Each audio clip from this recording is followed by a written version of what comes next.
It was to be the adventure of a lifetime, scaling the highest mountain in the world. Frozen as I was, that I would look pretty dead.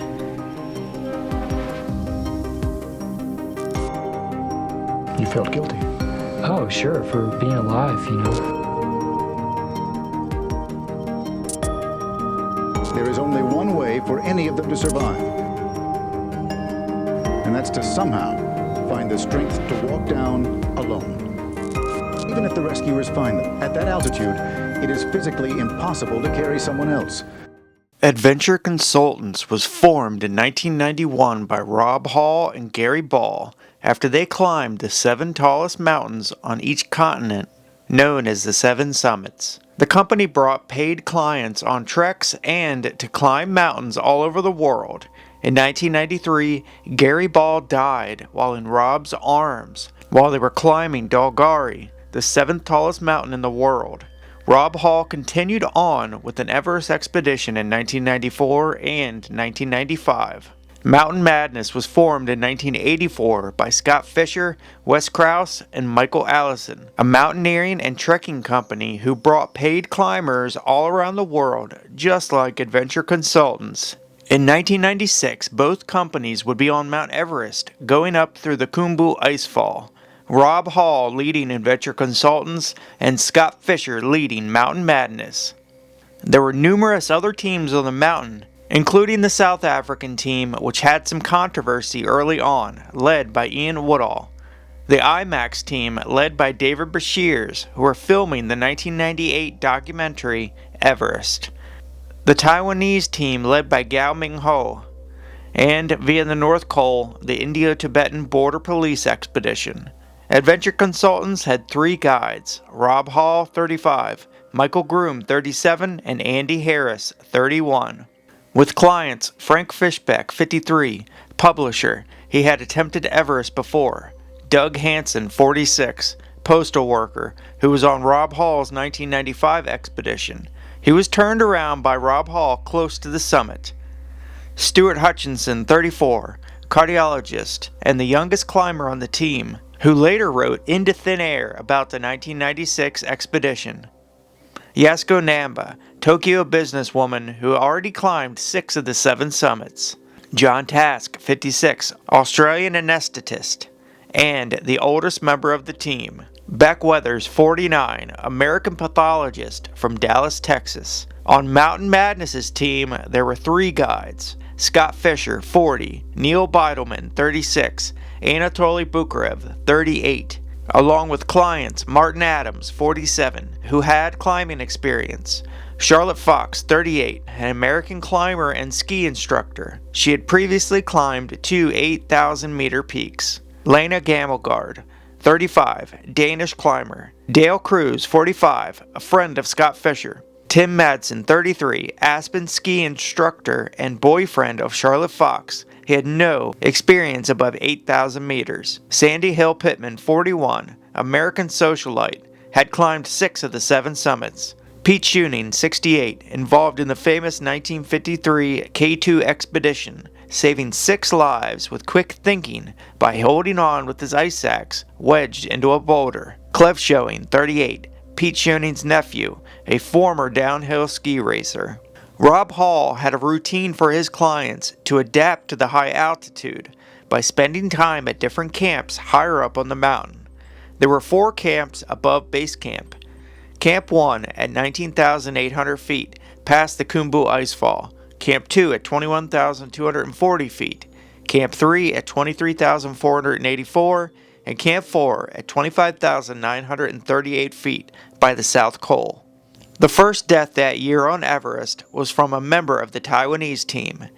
In a Nova article titled Report from Base Camp by Audrey Salkin, May 10, 1996, she wrote that Yu Nan Chen was at Camp 3 and he left his tent without crampons on. He slipped into a 60-foot crevasse on the Lost face. Sherpas witnessed the fall and rushed over to help and then hauled him up. He claimed that he was okay and he did not seem to be hurt. His companions went higher up the mountain. Later on, Sherpas found him in a tent and decided he needed to go down. At 3 p.m., his condition worsened at Camp 2, and later the Sherpas called and reported that they believed he had died. David Bashirs, Robert Shawner, and Ed Vissers climbed up to help, but the climber was deceased. The expedition leaders, Rob Hall and Scott Fisher, had a meeting at base camp before going higher up the mountain, and then onto the summit to figure out what to do about the lack of ropes leading up to the summit, since no one had summited yet this year. They would each send 2 Sherpas, 90 minutes ahead of the climbers, from Camp 4. This should have given enough time for the ropes to be put in before the clients reached them. When they arrived at Camp 4, extremely strong winds made them believe that they couldn't make an attempt for the summit, but the wind would die down. The teams got some shut-eye, as much as they could that high up on the mountain. Rob Hall's team left a little after midnight. Rob wanted his team to stay within 500 feet of one another. This forced the faster climbers to have to wait long periods of time for the slower climbers to catch up. The ropes were not set up ahead of time like the teams had agreed on, so there were long delays while members had to set up lines instead of the Sherpas. When they reached the Hillary Step, again they had to wait an hour for the lines to be placed by the guides. Stuart Hutchinson, Lou Kaczynski, and John Task decided to turn around at this point, realizing that they would run out of oxygen on the descent by this point if they would even make it to the summit by the turnaround time.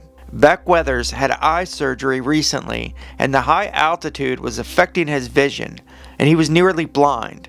Rob Hall wanted him to turn back, but Beck Weathers thought his vision might improve once the sun came up. Hall told him to stay put and wait for him to return. At around 2,000 feet below the summit, for now he was stuck in the mountain, partially blind, with no way down. Scott Fisher's guide, Anatoly Bukharev, was the first to summit.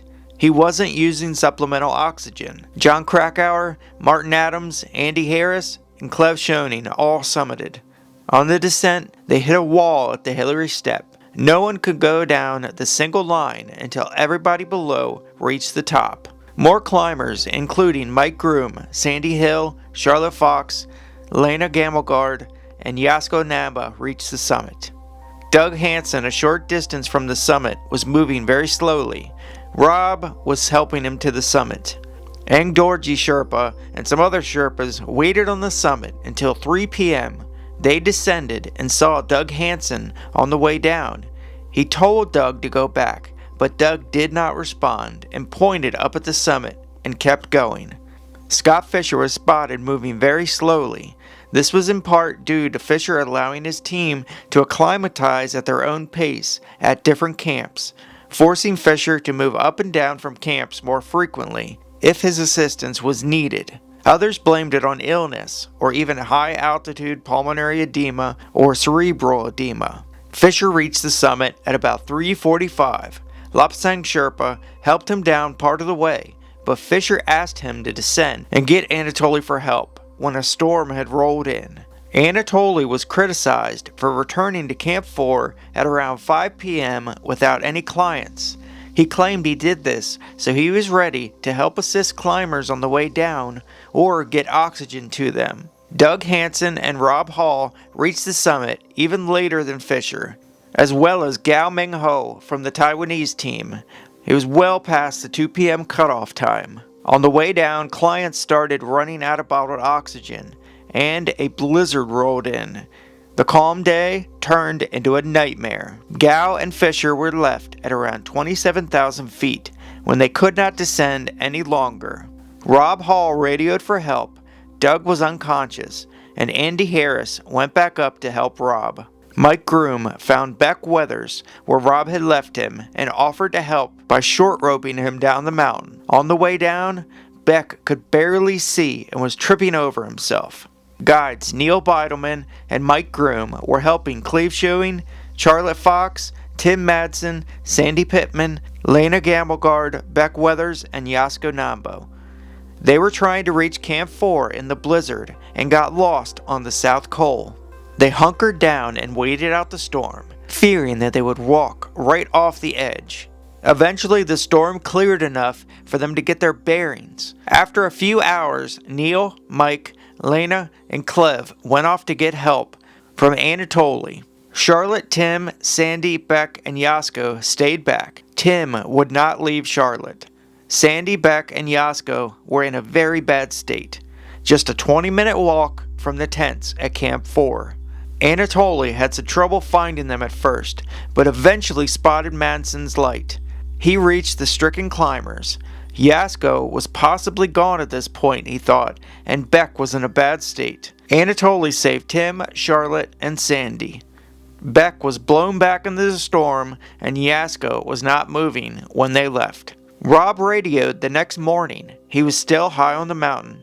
Doug was gone, and Andy Harris had reached him, but was not with him anymore. He had oxygen, but his mask was blocked with ice. People urged him to come down, but his frostbite kept him from descending.